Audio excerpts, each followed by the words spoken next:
I'm Josh Allen, and welcome to the Baked In Podcast, where I sit down with industry innovators to uncover the unique ideas and values that are baked into their businesses and have led to extraordinary success. This podcast is presented by Busey Bank. Since Busey opened their doors in 1868, they've upheld the pledge to foster customer relationships and vibrant communities, embodying a legacy of partnership and progress. With multiple lines of business, Busey provides a range of financial solutions tailored to your needs. From digital banking to planning for retirement, Busey is here to help you achieve your financial goals. Busey Bank, building business, growing wealth since 1868. Today's episode is a fun one. I'm joined by Marc Connor, the visionary founder of rootberry, a brand that's redefining the frozen food space with its vegan-friendly meals, snacks, and energy bites. Over the years, Marc has navigated multiple business model pivots, from direct home delivery and now into national grocery store distribution. Along the way, he's built a purpose-driven brand, led his team through transformative change, and turned obstacles into opportunities. In this conversation, we'll dive into his journey, the lessons he's learned, and what it takes to lead with resilience and vision in a constantly evolving market. Let's roll. Well, Marc, I'm thrilled to have you. Thank you very much. I'm thrilled to be here. I'd love to talk a little bit about, I think the word pivoting got overused in the pandemic. It seems like it's a pandemic word.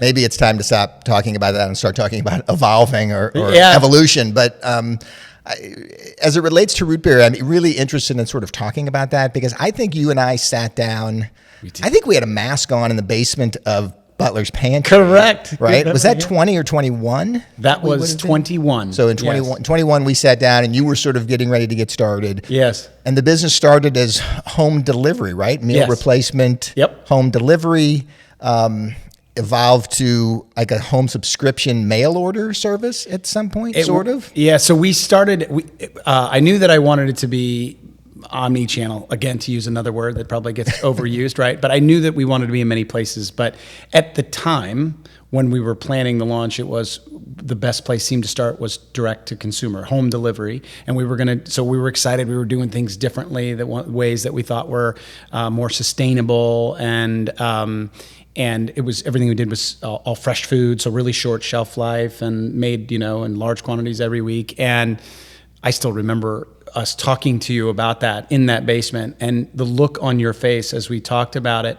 And it was like I felt like after the meeting, you were like, how much do I tell him and not scare him? Because, right, like you're like, it's interesting. We were just transitioning.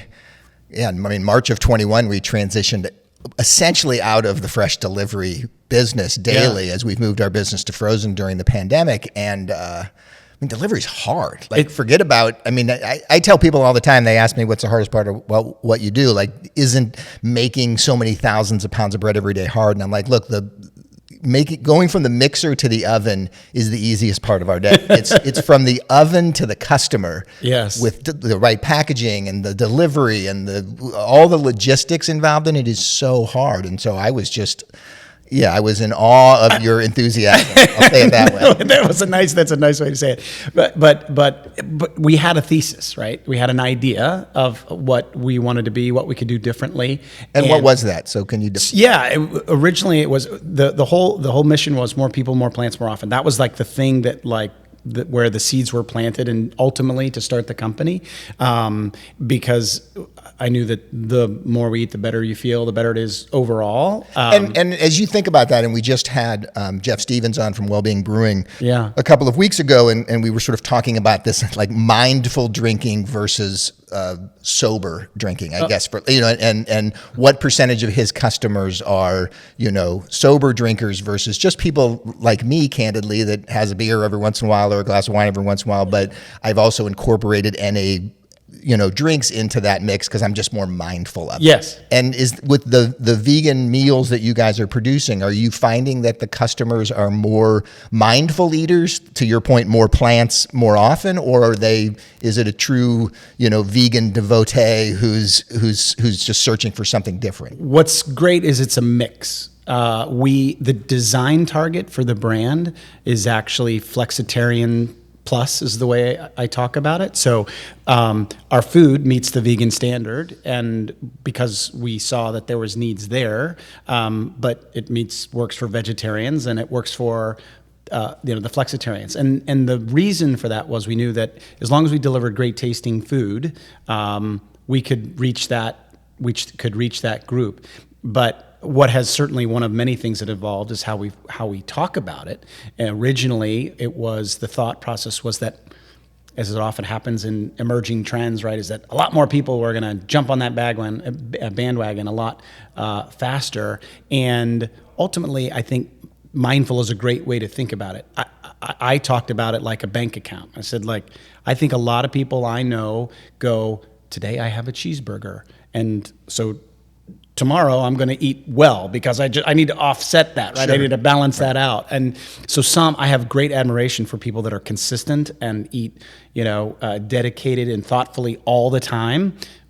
That's actually, I think, a much smaller percentage of the population that can do that. So I think was there a life moment for you that brought you into this mindful eating space, or were you chasing a trend? There was opportunity? Yeah, I turned 50, and I went to the doctor, and I thought, when I looked in the mirror, classic guy, just still thought I looked like I was 30. And we are still. Oh yeah, right. Yeah, for sure. And then, when I went there, the doctor's like, you're now on the edge of obese and overweight. Your blood pressure is too high. Your cholesterol is way too high. We need to put you on medication. And at that time, I had a 4 and a 5-year-old, and I was like, wait a second, how did this happen? And then I really looked in the mirror. And so what happened was that JT, co-founder, I went back and I was just kind of complaining to him. And he's like, have you ever seen that documentary, Forks Over Knives? And I said, no. And so just check it out. And then he started planting seeds and with a book and different things. And in over a couple months, I just realized I've got to change my relationship with food, and because I love food, right. But not necessarily all the right food or in the right quantities and all those things. So that began my own exploration. It's not a very unique story, but very selfishly, it was like I couldn't find anything, and I didn't know how to make those things. I was raised, not to. My dad was even in CPG business all his life, so it became a selfish exploration in some ways to say, how can I find really great food that I love that is better for me? And that's how that became the impetus. Right. And you were in the food business. You said you had. I'd been in and around, ironically, my first, I was telling you my first job was out in LA being a food broker, but the first company I helped start was with my father, and we worked for Nathan's Hot Dogs, Cape Cod potato chips, and Mrs. Fields cookies. And those, not a bastion of vegan eating. Right, no. So you would think I would have learned that. But so I've been in and around food in different ways, in sales, in marketing, in strategy, in advertising. And so I knew the CPG business fairly well. Okay. You always keep learning. So you started with the home delivery. So what Yes. were the biggest, and as it's evolved, why did you evolve out of that? What were the biggest obstacles? What were so many things? What were the lessons learned, I guess? There's so many, like you said, pivot. There's so many. At some point, you got to say it's not pivoting. It's just the book I gave out to everybody at the beginning when we started the company is called The Growth Mindset, and that was the only thing I really knew was that we were going to get a lot of things wrong, and if we're lucky, we'll get some things right, and we should approach both with humility and keep pushing forward.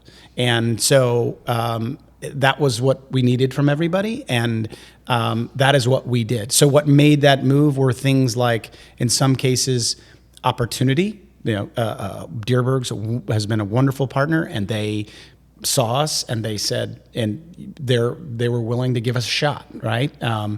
Washington University loved what we were doing, and they were willing to give us a shot. Mercy Hospital, same thing. So we kind of slowly, or maybe quickly in some ways, got some of those different environments and opportunities while we were doing the direct-to-consumer.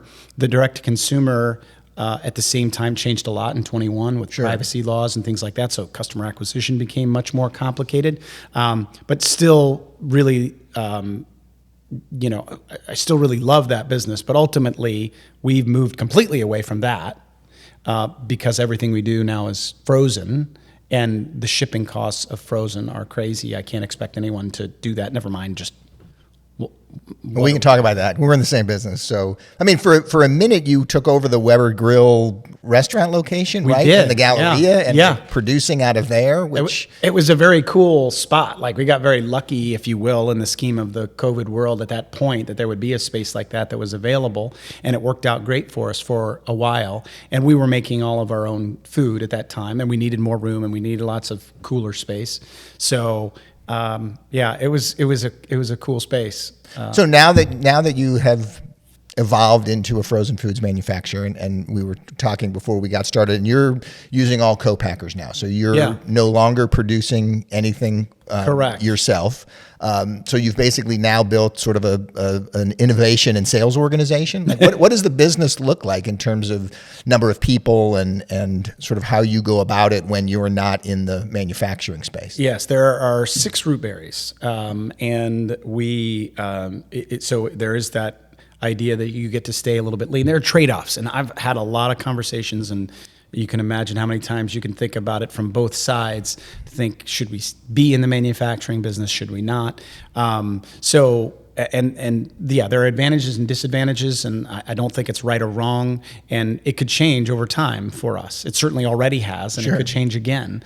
But in terms of the day-to-day, there's, as you know, so much that goes on with, number one, you've got to manage those contract manufacturers. You got to make sure that the QA, QC is there, and you got to make sure that the planning is there in terms of the production. You're just not in the day in and day out, right? Where we don't have people, or something's not working. You get to delegate that pain point. As you say those things, I'm incredibly envious. Right. So I think I understand. Yeah, and so. But on the other hand, there's so much time and energy that it takes, whether it's finding new customers or taking care of the ones that you already have, or dealing with deductions or figuring out freight, and we have a cold storage facility where we stage our own orders, so because we have to consolidate everything. So your co-packers are across the country, or a couple of them are we here, have 2 right? in St. Louis and 1 in New Jersey. Yeah. Okay. So because you've got essentially 3 distinct product lines, right? You have meals, you have snacks, I think you refer to them, and then the energy bites, Correct. which is like a little sweet Yes. energy bite. And Yeah. so different co-packer for each of those categories? Yeah, there is not. It'd be nice if it was all in one place. When we were doing everything that we were doing, and we weren't. Some of the things are different, but when we were doing meals and salads and desserts, we were able to do all those things in one place. But these are distinct product lines that have. Require certain capabilities, and not every co-man is built to do all those things, and then it shows up in either costs or otherwise. And I will also say we also like having partners here in St. Louis and our home city, so Sure. that's nice. But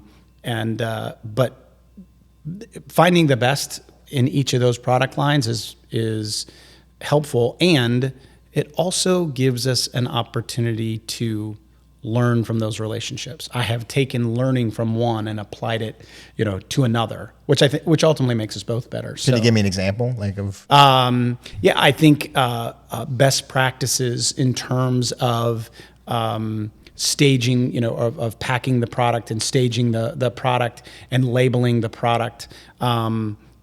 Our own learning around how to manage QA, QC consistently. So it allowed us to take our meal manufacturer, who's probably the most mature and sophisticated. It's an SQF facility, right? And say, okay, well, we're working with our crispy dumpling partner, and they're not SQF, but what of those things that we're doing in those processes can we translate to make sure that we're getting to consistent quality and better efficiencies Sure. as we go. So that's definitely happened. And so the logistics, so you bring all of that product into St. Louis, and then you're building purchase orders at the cold storage facility at St. Louis and shipping out. And primarily retail or grocery, right? Though you do have a little bit of food service. Yeah, about 40% of the business is what I label institutional, hospitals, universities, business and offices and things like that. As contained meals, or are those larger pack sizes where it's like a tray of something that they're then serving as a vegan meal? Yeah, we do a little bit of bulk food service with soups and with our crispy dumplings. But most of it is in those packaged meals and energy bites in particular, which you can imagine in a university campus and grab and go sectors or in hospitals and those same things. Like just having those ready to go solutions are really helpful, particularly ones that are meeting a number of different needs that are hard to meet on those places, right? It's really hard for them to address the needs of a dairy-free or a gluten-free or, soy-free, nut-free, meals. And still have them taste good. And so we fill a niche there for them. And so that business has been very good to us. I like it. And you mentioned everything ships frozen. Does it also sell frozen? Are they selling them out of a freezer case? A lot of those locations do it refrigerated. So they do it in that, because we've got on the meals, it's like 5 days slack. And the Energy Bites is 45 days. At refrigerated. Refrigerated, yeah. But the dumplings are definitely frozen, which is why I say in that sector, it's a much smaller business. But they have convenience stores with freezer doors. So they do sell some of them, or some of the locations do sell them frozen too. Right. Retail is completely frozen for the dumplings and the meals because there's no reason to take that risk on the shelf life. But the Energy Bites are sold both ways. They're sold in retail because of that longer shelf life. We're able to sell them in refrigerated grab-and-go sections. Some places even, they have 21 days shelf life ambient, so some places even put them at cash wraps and things like that. Sure. Do you have the data to know from which channel or which distribution style it sells best inside of those stores? Or is it really what the store has the shelf space to give you? I don't have the data yet enough to know whether merchandising the Energy Bite specifically, refrigerated or frozen, makes much of a difference. On the meals, in those environments, in the institutional environments, refrigerated is definitely more successful. Okay. It's even as we made this transition from fresh to frozen, we knew there was going to be a velocity difference. People like fresh food, and it's just the way it is. And so we saw that when we made this pivot. We knew it was going to happen, and it did. And so if you put our meals in a freezer versus right next to it in the fresh sells faster. Huh. Yeah. Yeah. And one of the things, again, kind of hearkening back to the conversation with Jeff at Wellbeing, the other question that I ask that I think is interesting, that I'm interested for you, is, are your products generally merchandised in the vegan section versus separated, and the dumplings are where they sell other dumplings and the meals are where they sell other meals, and the Energy Bites? It was interesting. He was mentioning that, what is it? Top Wine. Is that the name of the Total Wine? Total Wine, excuse me, is his largest reseller, and they have gone to an NA section. So spirits, wine, beer, they sell best when they put it all. If somebody's looking for non-alcoholic, that's where they go, versus beer being with beer and wine being with wine. Do you have is it again too soon to tell, or are you seeing the direction? Deerberg's, as an example, has that whole life freezer section where it's, that you're sort of going in there specifically for certain things versus going to the meal replacement section of the freezer. Yes. So generally our approach is to follow the lead of our retail partners, because they are training the shopping pattern of their shoppers. They're training them where to go. Now you can use that to an advantage sometimes, where you can use disruption, right? And say, okay, those are the people I want, and that's where I want to be. So like at Deerberg's, we've grown up in that plant-based section and been a really fun part about that. But they looked at our performance across all of the categories, because there are, meatless, dairy-free vegan options in multiple places in the store. So they've looked at that, and we've done very well there.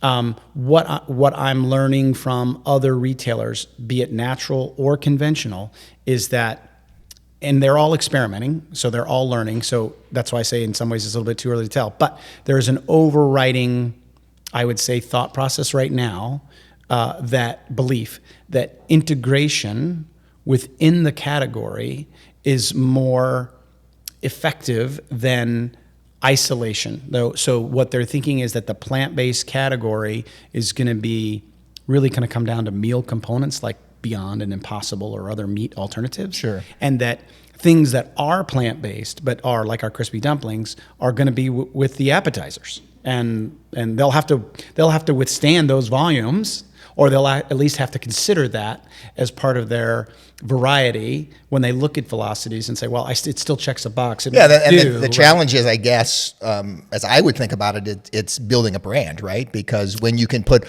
all of your SKUs together, then have a presence and the consistency of packaging and the name, and this is what we stand for, this is who we are, and here's the categories that we're in, come try us, versus being in disparate locations, and now you're one of any number of different colored packages, and it's just harder to have, at least initially, harder to have an impact, right? Yeah, I absolutely. I think we were very lucky that we were able to have everything together, and I absolutely think that is the strongest move for a brand.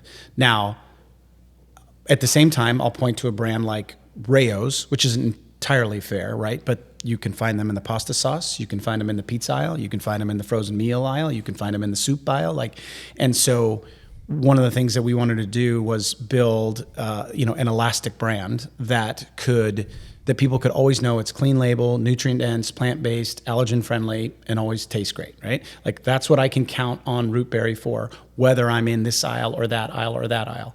And so the advantage or disadvantage of being in different places is that you also have then cross pollination. You have the opportunity to get different entry points into the brand. Like our Energy Bites is a great entry point into the brand. It's lower cost. It's like it's low investment on a consumer standpoint. Yeah, I'll just try these, right?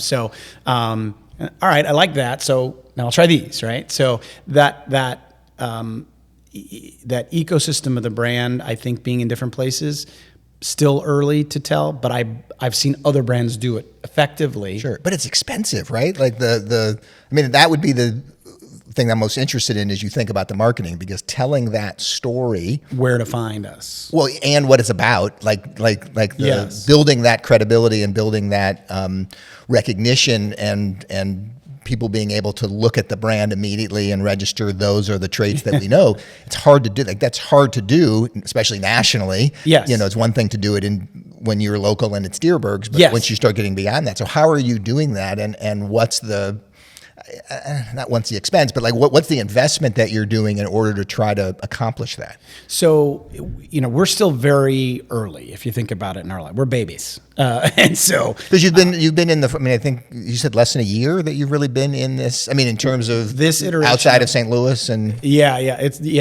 outside of St. Louis in retail, less than a year, and frozen year and a half. And so, if you think about it, it's still very early. But part of it, because we grew up local, and because we had multiple product lines because they were all merchandised together, and because it was about, well, how can you provide more options to your existing consumers and shoppers and get more day parts or whatever it is that you can serve. We had more things, so we had multiple product lines. Generally speaking, you don't find brands start with multiple product lines. It's like usually it's one thing. And I've gotten that question a lot, you can imagine, from a variety of different people about, well, are you doing too many things at one time? And the answer is probably. However, they are helping each other right now. I think that we'll find a lead horse. Do you not have a lead horse yet? Meals is becoming the lead horse. And is that because they just sell for more money, so the revenue numbers per unit is higher, or is that because it really is it's actually the lead horse? It's actually because buyers, meaning retail buyers, get it. right? Yep, I know what category this belongs in. I know what the buying behavior is. I see how it's differentiated versus the category. So I see the things it serves. So it's like easier. Appetizers, do I have to have this? Is this, where, do I need this? Energy bites, where does it go in the store is a consideration. So as we're growing, we are just beginning now to really lean into the meals more and let that move faster. But people love our dumplings and our energy bites. So it's in that way we're kind of moderating the growth, if you will, so that it's a bit more selective in how we grow with those. And then I do think there's efficiencies for sure. It's like we've got new customers up in like Festival Foods up in Wisconsin and Syndics up in Wisconsin. And they were like, yeah, we love the meals and we love the dumplings, and we brought one in, now let's bring the other one in. And so that gives us some efficiencies also for the ads, right? So sure. Yes, it is expensive to communicate, but when we can communicate the brand and leverage some of those activities in terms of their marketing, that can help. If we're doing demos and we can be sampling 2 different items, things like that. And also today, the majority of our marketing is the closer to the point of transaction, the better, right? So that's packaging. I mean, on the packaging. You think about it, right, from shelf back, right? So the packaging, what are we doing there to make sure that we pop and stand out on the shelf? That's why the design of the packaging is what it is and all those things. To promotions or retail programs or demos, and then you look at geo-targeted digital media to some degree that you do that. But of course, there's a big gap of that's creating top of mind awareness. That's not necessarily driving people into the store. You get some of that, but not right. Hard to track. So, as we grow in a market, then we'll be able to do more of those things that kind of create a rising tide around that. But I do believe there is efficiencies for us. I've seen it here in St. Louis by having multiple brands, and that feeds on itself. But there's that initial cost of getting in too, right? Absolutely. So we're gonna take a quick break, but when we come back, I'm interested in sort of talking about all of the evolution and sort of how you communicate that internally, right? And from a leadership perspective, okay. how does your team keep up with you as you continue to grow and evolve? All right, that's a good one. You give me something to think about. Did you know that businesses can help protect our planet with every sale? That's the idea behind 1% for the Planet, a global movement where companies pledge 1% of their top-line revenue to environmental causes. Since 2002, members have given nearly $700 million to nonprofits tackling critical issues like climate change, conservation, and food insecurity. At Companion Baking, we're proud to be a part of this mission in 2025. We're contributing through local partnerships, like donating $50,000 in baked goods to the St. Louis Area Food Bank and supporting regenerative agriculture through our partnership with ADM. Learn more about how 1% for the Planet is driving change at 1%fortheplanet.org. So obviously with all this evolution, the business is moving quickly, right? Yes. And clearly you've got a handle on it, and I mean to what extent that you can. But you mentioned the 6 root berries. Like, how do you keep your team? How do you communicate those changes in that vision and that decision making, and sort of get everybody on the same page? Because that's it's a really challenging thing to do. I'll share with you how I do it. If they were all here, they might have some other things to say. You never know. But I'd also love to hear your thoughts, because I know you have gone through a lot of transitions too, right? And so I'd like to get any of your wisdom. But number one, as I said, I started with a growth mindset. I tried to let everybody know, for better or worse, how I operate. They all know that I'm, generally speaking, a fix it in the air kind of guy. And so that has advantages and disadvantages to it. But how would you define a fix it in the air kind of guy? What does that mean? Means get the plane in the air and we'll figure it out from there. Okay. As opposed to trying to get it all right and ticked and tied before liftoff. And my reason for that is no matter how much we think we know, we will still learn so much more when we're airborne. So and we will not anticipate everything. We will, even with lots of experience, I still learn things every day, which I love. And so that's part of it, is setting the expectation that we're going to grow, we're going to learn, look for it, and don't expect to have it all. But I also have a range of people, some of whom are very much the tick and tide before we move kind of people. So we have that creative tension to do that. So I say that all because it's the backdrop for how I communicate these changes. And it always starts with why, right? And so I've been able to have an open, transparent approach. I don't make these decisions in isolation. We have the whole, one of the things is we talk about planting seeds daily. And so it's kind of the heart of the brand is that when I have an idea or when they have an idea, we didn't program it, but it's naturally happens. Like, can I plant a seed with you, right? And like it might germinate for 6 months or it might germinate for 2 days. But the point is, there's something that is now starting to. I'm seeing a pattern, or we got a problem and we're hearing it enough, or there's an opportunity, whatever it is that we're saying. I think there's something here, and I need you to think about it, and I need you to develop your opinion, right? And then we can come together. And sometimes do you organizationally have challenges? It's a rhetorical question for myself, but like, do you have challenges in defining that sense of urgency? I mean, you mentioned that sometimes these things will germinate for 2 days, sometimes for 6 months. Is it difficult to get the organization together to define what that expectation is? Like, how significant of we got to water this thing right now and deal with it? Or look, this is just something that I'm throwing out there and brainstorming, and maybe this is a 2026 project. Like that's one of the things that we struggle with sometimes, because people want to react to the things that I'm reacting to. And so, let's go. Right. Yeah.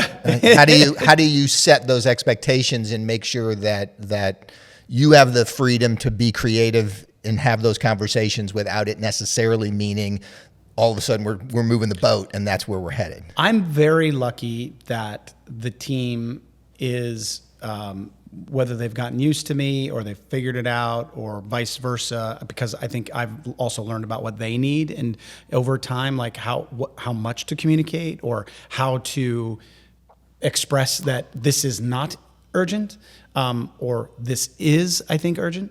I would bet that the team would say probably the biggest challenge is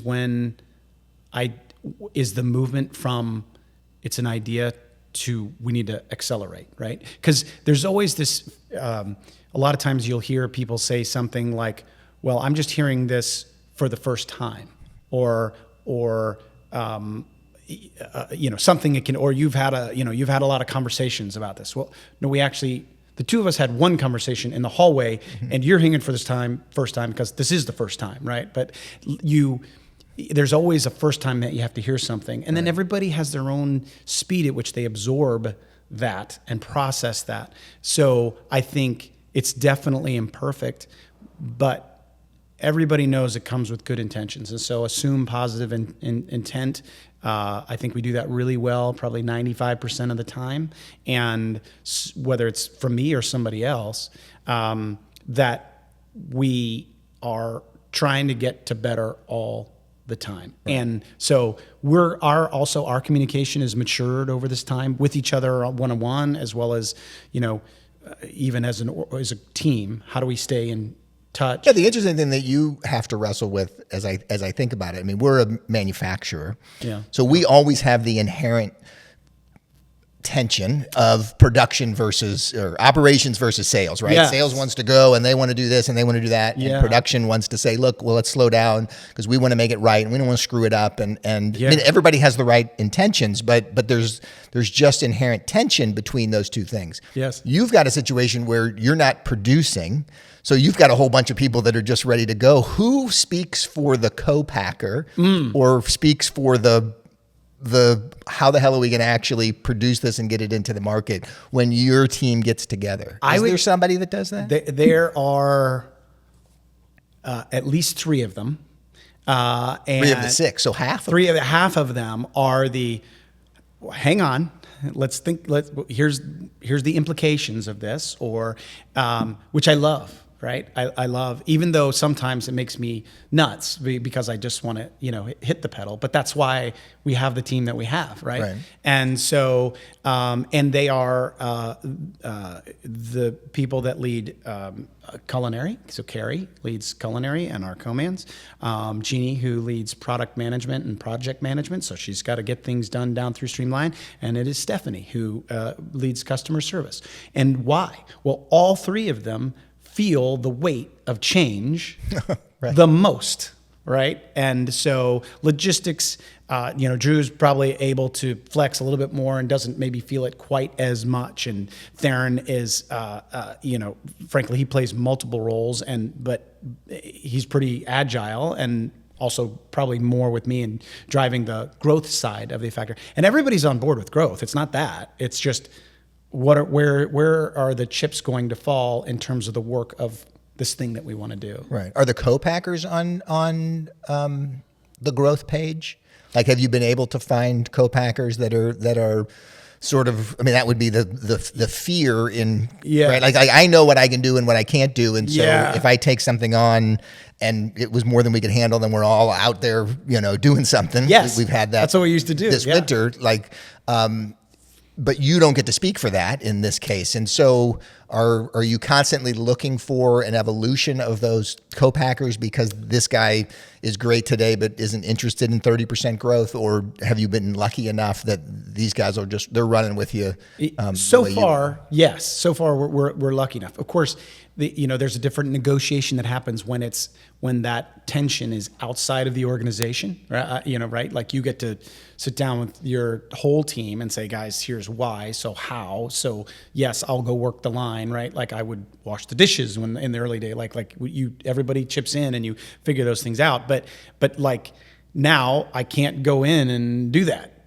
So we've got to ask them to do that, and we've got to figure out how we do that. Also, they have competing business priorities, right? Not just operational priorities. They've got X number of other customers that they got to deal with. So you got to figure out how you do that. So our partners right now are all at different stages of their own maturity and their own capacity.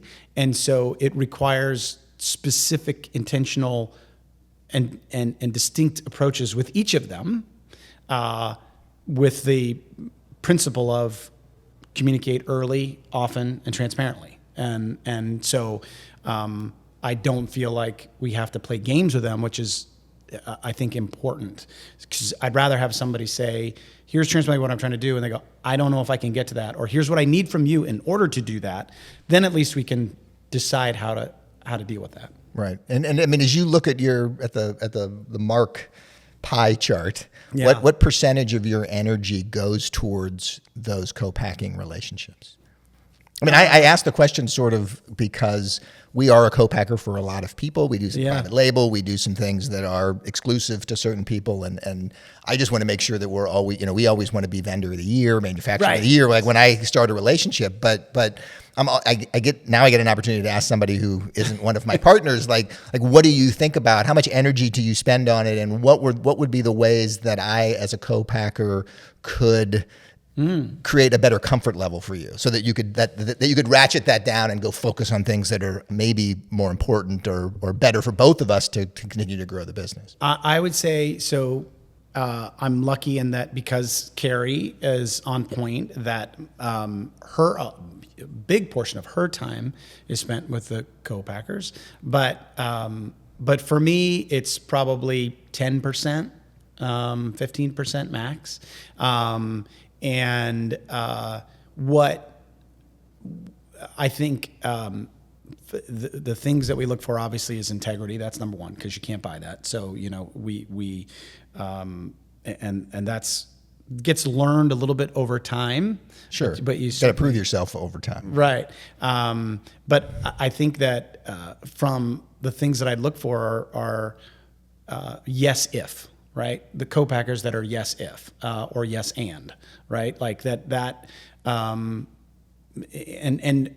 that hasn't always been the case, right? So you can run into the ones no because, and you start banging heads, and that relationship usually doesn't work out. And that's definitely something that I've learned, which I respect. They might have their lines, and their no because is because that's a line that they're not going to cross.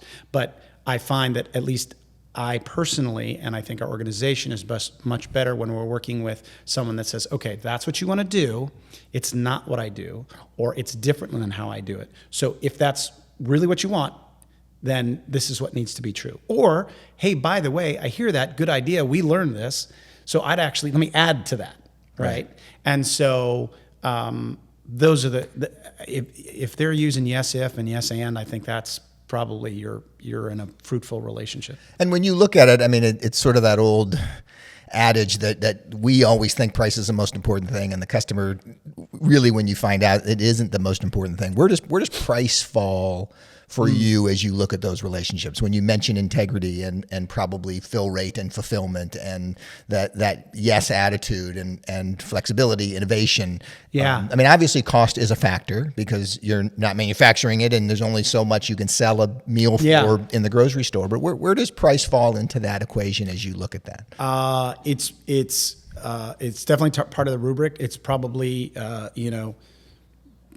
third or fourth on the top five, right? It is, you will pay more if you know that their manufacturing capability and quality is superior, right? You will pay more if you have confidence in their either whether it's their longevity and the health of the business or things like that, right?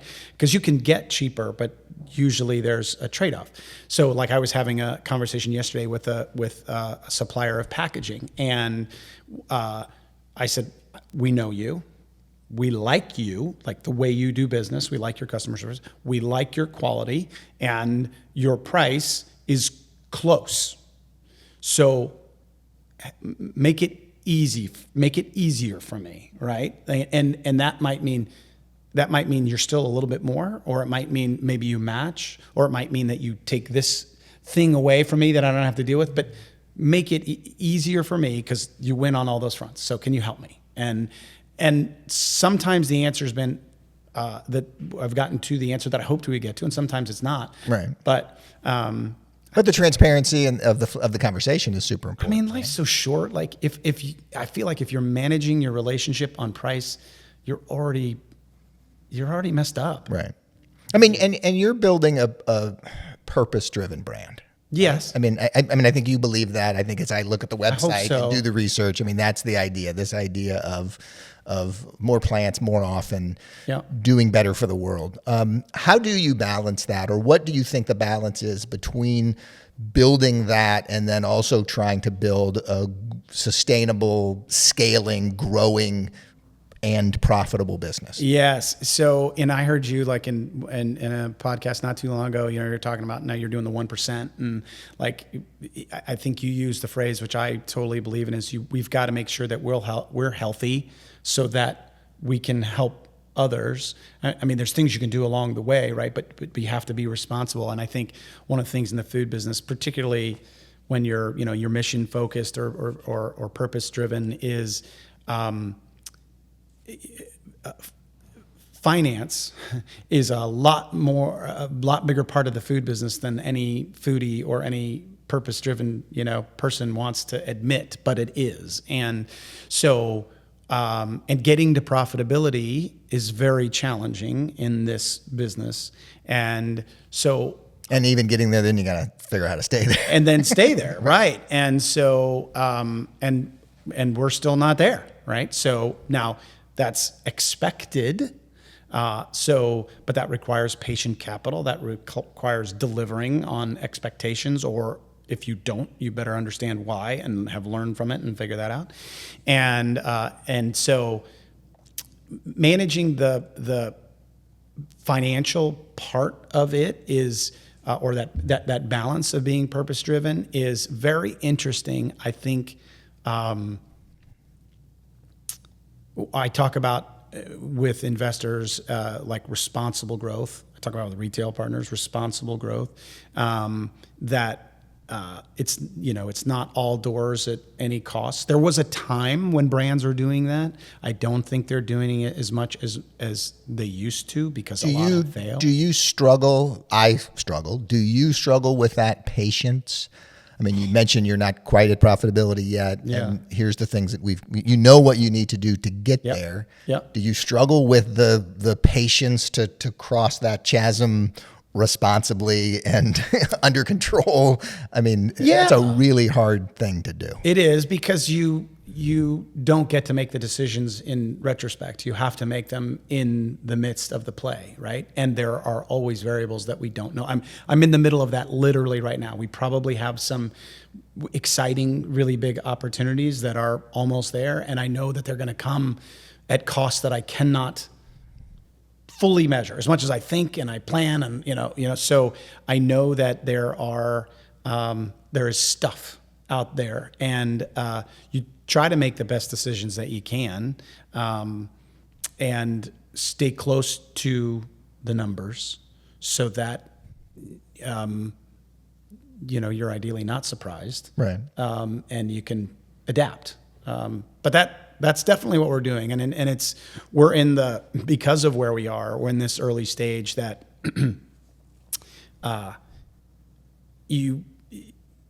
we're not fixing on the margin, right? There are big swings, and which also means there can be big misses. Right. So when we look, when you and I get back together in 3 years, do this again, where's rootberry going to be? What are the metrics that in your head? Is it number of doors? Is it revenue size? Is it product SKUs? Like what are you thinking about when you look ahead to, okay, that's where I think we need to be and want to be? What does that look like? Yeah, you look at all of the things. I think the revenue is probably somewhere between 10 and 20 million. The doors, of course, it depends on product line, but if I were to talk about it in the aggregate, it's between in 3 years between 3,000 and 5,000. What's that number now? The door number. Oh, the door number now is additive is about 350. Okay, so 10x growth on the doors. That's right. And this year we're on track to be 5x growth, so that's fun, for all that it is. But but it's off a low base. So we're headed in the right direction.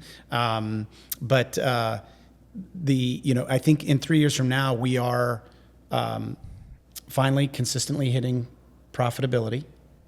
We are a brand that a certain percentage of households recognize and respect, and that we are moving from emerging brand to more mature and category leader brand. And so that ultimately at that 3 year, that should be where we're really beginning to accelerate growth. The percentage might be lower, but the volume, that is number of doors or dollars, is substantially more in the few years that follow. So it's not all about chasing the dollar. It is, but those metrics are easier to track than it is consumer sentiment, sure. Right? But I want to be known and respected, trusted, and